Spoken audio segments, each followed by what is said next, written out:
Hello दोस्तों, नमः शिवाय। दोस्तों, कामदा एकादशी का व्रत आने वाला है 2025 में 8 अप्रैल मंगलवार को पड़ रहा है। सब प्रथम तो आपको कामदा एकादशी व्रत की बहुत बहुत शुभकामनाएं, बधाई। इस दिन प्रातः काल उठकर आप स्नान करें, भगवान विष्णु के समक्ष बैठकर भगवान विष्णु और माता लक्ष्मी की पूजा करें, पीले फल, पीली मिठाई, पीले फूल भगवान को अर्पण करें, भगवान की आरती करें और जो हो सके आपको विष्णु सहस्त्रनाम का पाठ है, विष्णु चालीसा या ओम नमो भगवते वासुदेवा या ओम नमो नारायणा, श्री कनक धारा स्रोत का पाठ कर सकते हैं। इस तरह आपको जैसे समय मिले वैसे आप पूजा करें, लेकिन कथा का श्रवण आप शाम के समय जरूर करें, क्योंकि कहा जाता है जो भी साधक व्रत रखता है ना कामदा एकादशी का, तो पूर्ण फल प्राप्त करने के लिए उसको कथा जरूर सुननी चाहिए। बाकी अपने हिसाब से आप पूजा पाठ कर सकते हैं, भगवान विष्णु के मंत्रों का जाप कर सकते हैं, माता लक्ष्मी के मंत्रों का जाप कर सकते हैं और इसके अलावा आप विष्णु चालीसा पढ़ सकते हैं, लक्ष्मी चालीसा पढ़ सकते हैं। जैसे समय मिले वैसे आप पढ़ सकते हैं। कथाओं में मतभेद हो सकता है क्योंकि हर किताब में अलग अलग होता है, अपने अपने राज्य के आधार पर कथाएं लिख दी जाती है, तो इसमें आप संशय क्रिएट ना करें। कहा जाता है कि पुंडरीक नामक नागों का एक राज्य था। पुंडरीक नामक नागों का एक राज्य था। यह राज्य बहुत वैभवशाली और संपन्न था। इस राज्य में अप्सराएं, गंधर्व व किन्नर रहा करते थे। वहां ललिता नाम की एक अति सुंदर अप्सरा रहती थी। उसका पति ललित भी वहीं रहता था। ललित नाग दरबार में गाना गाया करता था और अपना नृत्य दिखाकर सबका मनोरंजन करता था।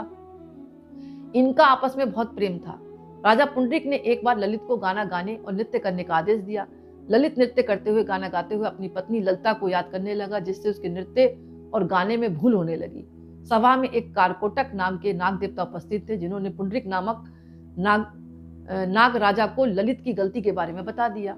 इस बात से राजा पुंडरीक ने नाराज होकर ललित को राक्षस बन जाने का श्राप दे दिया। इसके बाद ललित एक अत्यंत बुरा दिखने लगा, राक्षस बन गया। उसकी अप्सरा पत्नी ललिता बहुत दुखी हुई। ललिता अपने पति की मुक्ति पाने के लिए उपाय ढूंढने लगी। तब एक मुनि ने ललिता को कामदा एकादशी व्रत करने की सलाह दी। उन्होंने कहा, ललिता ने मुनि के आश्रम में एकादशी व्रत का मतलब रहकर वहीं पर पालन किया, उनके बताए हुए रास्ते पर चली और फिर पूजा पाठ करने के बाद कामदा एकादशी का व्रत किया और पूरा अपना जो पुण्य था ना वो अपने पति को दे दिया। उस व्रत की शक्ति से कहा जाता है ललित पुनः अपने स्वरूप में लौट आया।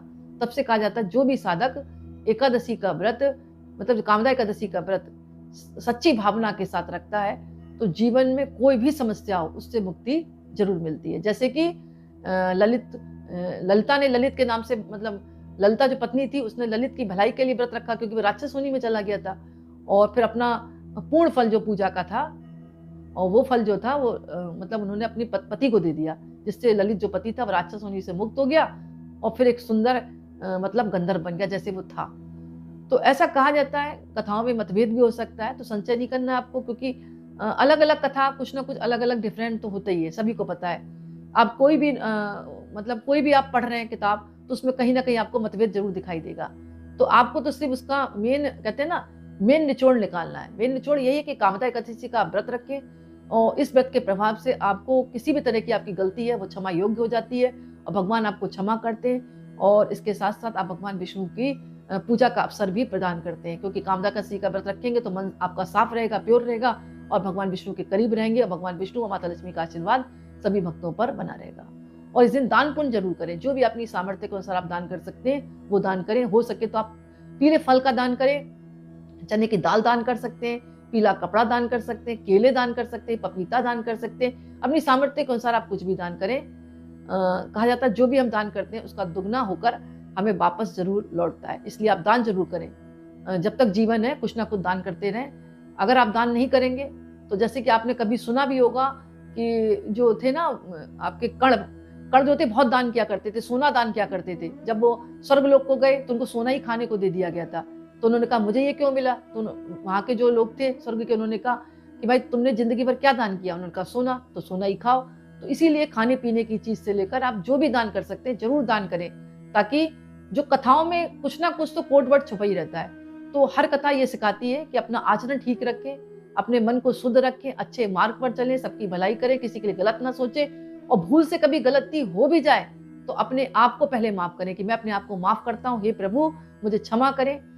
इस शरीर में मैं आया हूँ, लेकिन इस शरीर में आत्मा ने जन्म लिया है ना, आत्मा ने जन्म लिया, शरीर का कोई भी वजूद नहीं है। अभी आत्मा निकल जाता ना बोलने के, ना देखने के, ना चलने के, आप यही निष्प्राण हो जाएंगे।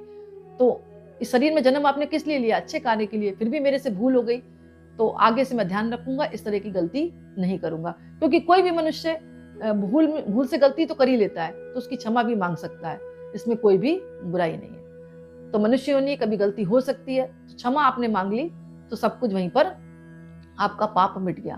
तो दोस्तों एक छोटा सा वीडियो था, मुझे आशा है कि आपको पसंद आया होगा। पसंद आए तो लाइक करें, कमेंट्स में नमः शिवाय जरूर लिखें। बहुत बहुत धन्यवाद।